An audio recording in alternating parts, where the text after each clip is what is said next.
जगण्याचा पाया, चालण्याचे बळ, विचाराची कळ, तुकाराम तुकाराम.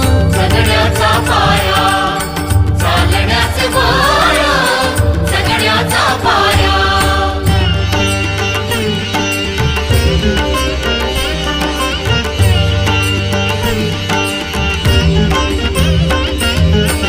शब्दांचे इमान, अक्षरांचे रान, शब्दांचे इमान, अक्षरांचे रान, अभंगाचे पान.